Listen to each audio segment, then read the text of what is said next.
Hi guys, welcome to your 23rd Java tutorial in Hindi. और जैसे मैंने आपको पिछले वीडियो में प्रॉमिस किया था, इसमें मैं आपको कंस्ट्रक्टर्स का जो है आगे जो है एक्सप्लेनेशन देता रहूँगा। ठीक है, तो कंटिन्यू करते हैं।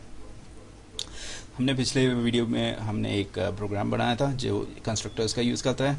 इसमें हमने एक क्लास बनाया बॉक्स, उसके साथ ही हमने एक कंस्ट्रक्टर बनाया और मैंने ये एक्सप्लेन किया था कि कंस्ट्रक्टर्स वो उसका नाम जो है एग्जैक्टली क्लास का नाम के इक्वलेंट होता है और आगे इसका 2 ब्रैकेट होगा क्योंकि वो एक मेथड है। ठीक है, और आगे इसका डिफ़ॉल्ट वैल्यू जो है हमेशा डिफ़ॉल्ट एक्सेस स्पेसिफायर जो है हमेशा इसका पब्लिक होता है। और एक्सेस स्पेसिफायर क्या होता है, वो एक वेरिएबल का या फिर कोई सा भी एक क्लास का मेंबर या जो कुछ भी होता है उसका जो है लाइफ साइकिल डिसाइड करता है। ठीक है, और मतलब कितना प्रिविलेजेस है और कौन कौन इसको एक्सेस करता है वो सब जो है वो एक्सेस स्पेसिफायर से डिफाइन होता है। एक्सेस स्पेसिफायर को हम लोग और भी आगे देखेंगे। ठीक है, चलो हम वापस आ जाते हैं कंस्ट्रक्टर्स के बारे में। और हमने पिछले वीडियो में हमने ये चला के देखा तो हमें पता चला कि इसका वॉल्यूम का वैल्यू जो है 30 आ गया। 30 कैसे आ गया? Simple calculation, 5 3 15, 15 2 30। ठीक है, कैसे आ गया वो? जैसे बॉक्स का जो है हमने क्लास को कॉल किया था, उसका हमने एक ऑब्जेक्ट क्रिएट किया और उसी के साथ हमने इसको कॉल किया और इसका जो है इसको जो है ऑब्जेक्ट को जो है आगे हमने यूज़ किया। पर जैसे हमने वो ऑब्जेक्ट को बनाया था, याद है आपको, हमने मैंने बताया था कि क्योंकि इसका नाम जो है क्लास के इक्वल होता है, मतलब एक ही नाम यूज़ करते हैं, तो ये मेथड भी अपने आप इन्वोक होता है। इन्वोक होना मतलब चलना। तो जैसे ये इन्वोक हो जाता है, इसके अंदर जो कुछ भी होता है, जैसे विड्थ का वैल्यू देखिए, ये इस क्लास का ये विड्थ का वैल्यू जो है इसमें मैंने 2 डाल दिया, 3 डाल दिया और 5 डाल दिया। तो इसका मतलब ये होता है कि विड्थ का ये जो डबल एलिमेंट है, जो डबल वेरिएबल है, उसको भी हमने इनिशियलाइज किया इन्वोकिंग कंस्ट्रक्टर के इन्वोकिंग के साथ। मतलब हमने इसके विड्थ और हाइट और लेंथ का जो है वैल्यू डाल दिया। तो दोबारा आपको समझाता हूँ। जैसे ही ये हमारा बॉक्स का जो क्लास को कॉल किया, क्योंकि ये उसके अंदर एक मेथड है जो जिसका नाम एग्जैक्टली उस क्लास का नाम के इक्वलेंट है, तो मतलब उसका कंस्ट्रक्टर है, तो उसके अंदर जो कुछ भी जो हमने कमांड्स दिया है वो भी अपने आप में चलना शुरू हो जाता है।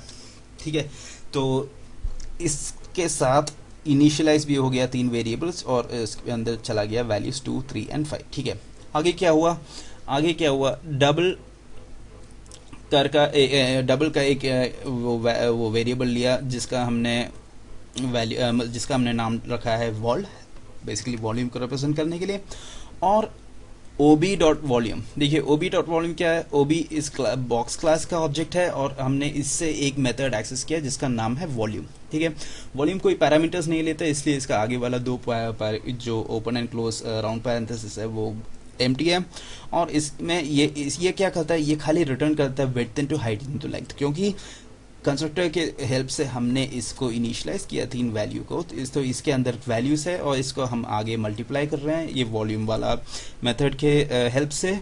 और ये रिटर्न करता है एक डबल वैल्यू, क्योंकि 3 डबल टाइप वेरिएबल्स का जो है मल्टीप्लिकेशन हो रहा है, तो ऑब्वियसली एक इसका वैल्यू भी रिटर्न होगा डबल डेटा टाइप के। और इसका आगे जो है ये हम और मतलब ये वॉल्ड जो है वॉल्ड नाम का वेरिएबल है वो इनिशियलाइज हो जाता है इन तीनों को मल्टीप्लाई होने के बाद, और हम इसको जो है प्रिंट करते हैं।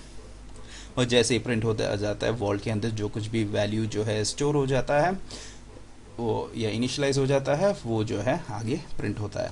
और इसीलिए हमारे पास ये 30 आ गया, क्योंकि 5 इंटू 3 इंटू 2 जो या वॉल्यूम वाले मेथड के साथ हो रहा है वो जो है हो गया।